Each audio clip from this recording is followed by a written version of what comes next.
আসসালামু আলাইকুম রহমতুল্লাহ। প্রিয় এসএসসি এবং এইচএসসির বাচ্চা লোক, কেমন আছো তোমরা সবাই? পরীক্ষার খাতায় যেন তোমার নাম্বার কাটা না যায় এবং তুমি যেন সর্বোচ্চ মার্ক পাও, এই কারণে রিথিঙ্ক থেকে আমি রবিউল ইসলাম সানি তোমাদের একটা বাংলা বানান সিরিজ নিয়ে এসেছি। এবং এই সিরিজে তোমরা কিন্তু অলরেডি প্রথম দুইটা ভিডিও দেখে ফেলেছো এবং আজকে সেটা তৃতীয় ভিডিওতে তোমাদের সবাইকে আমি স্বাগত করছি। তাহলে আর দেরি না, চলো ঝটপট করে দেখে নেই আমাদের আজকের ভিডিওতে কোন রুলসটা আছে। এবং তোমরা অলরেডি কিন্তু সবাই মোটামুটি সবাই পরীক্ষার খাতায় বা বেশ কিছু জায়গাতে কার্তিক বানান, কর্ম বানান, সূর্য বানান, জর্দা বানান বা বানান এইভাবে লিখে থাকো। তোমাদের সবাইকে জানায় বলি এইখানে এই সবগুলোই হচ্ছে ভুল। এই বানানটাও ভুল, এই বানানটাও ভুল, এই বানানটাও ভুল, এই বানানটাও ভুল। নিয়মটা কি? নিয়মটা হচ্ছে তোমরা একটু লিখে ফেলো ঝটপট করে যে রেফের পর ব্যঞ্জন বর্ণের দ্বিত্ব হয় না। রেফ তোমরা নিশ্চয়ই রেফ চিনো, এই যে রেফ, এই যে রেফ, এই যে রেফ, এই যে রেফ, তাই না? তো আমাদের নিয়মটা হচ্ছে রেফ এরপর ব্যঞ্জন বর্ণের দ্বিত্ব বসে না।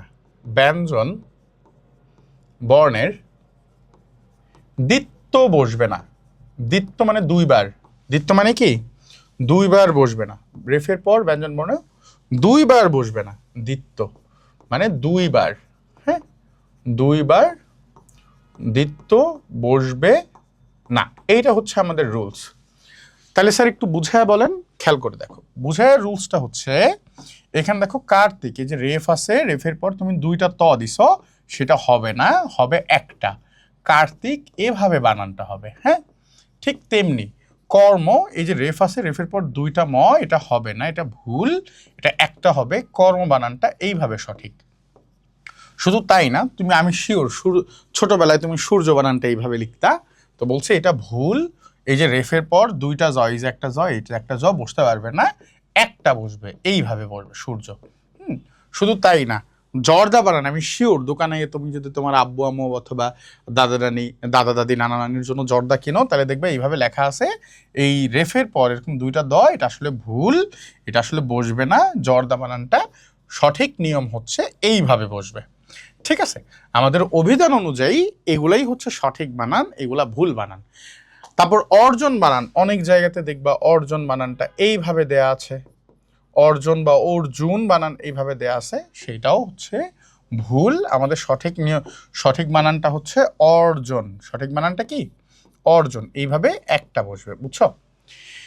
এখন তুমি কোশ্চেন করতেই পারো, স্যার আপনি এটা কি বললেন? তাহলে আমরা যে ছোটবেলা থেকে এই যে দৈর্ঘ্য বানান লিখে আসছি, মর্ত বানান, অর্ঘ বানান, হর্ব বানান লিখে আসছি, তাহলে কি এই বানানগুলো ভুল? উত্তর হচ্ছে না, এই বানানগুলোও সঠিক। তাহলে এখন প্রশ্ন হচ্ছে, আপনার এই বানান সূর্য বানানে জয় জফলা দিলে এইটা যদি সঠিক হয়, স্যার এইটা যদি ভুল হয়, তাহলে স্যার দৈর্ঘ্য বানানে রেফের পর ঘয় জফলা দিছি, এইটা কেন সঠিক? তাই না? এটা কি ব্যতিক্রম? না, এটা ব্যতিক্রম না। দেখো আমরা রুলসটা আবার একটু পড়ি। দেখো রুলসের মধ্যে আমি বলছি রেফের পর ব্যঞ্জন বর্ণের দ্বিত্ব হবে না। রুলসটা হবে এইরকম করে, একটু কারেকশন করে লেখো। লেখো হচ্ছে একই ব্যঞ্জনের দ্বিত্ব হবে না। একই ব্যঞ্জনের দ্বিত্ব হবে না। তুমি যদি দেখো এইটার এটার মধ্যে তফাৎ হচ্ছে, রেফের পর এখানে দুইটা ত আছে, এখানে রেফের পর দুইটা ম আছে, এখানে রেফের পর দুইটা জ আছে, এখানে রেফের পর দুইটা দ আছে। কিন্তু দৈর্ঘ্য বানানে রেফের পর কি দুইটা ঘ? না। রেফের পর কি এই দেখো তো মর্ত বানানে রেফের পর কি দুইটা জ বা দুইটা ত? না। অর্ঘ বানানে কি দুইটা ঘ বা দুইটা জ? না। ঠিক তেমনি হর্ম বানানেও রেফের পর দুইটা ম না। দ্যাটস মিন এই বানানগুলো আমার সঠিক আর এই বানানগুলো ভুল। তাহলে রুলসটা কি? রেফের পর একই ব্যঞ্জনের দুইবার বসতে পারে না। এখন দৈর্ঘ্য মানে জানো, মর্ত মানে হচ্ছে পাতাল, হ্যাঁ, মর্ত মানে হচ্ছে পাতাল বা পৃথিবী, যেটাই লিখতে পারো। মর্ত মানে পৃথিবী। অর্ঘ মানে পুজোর উপকরণ, পুজোর উপকরণ, উপকরণ।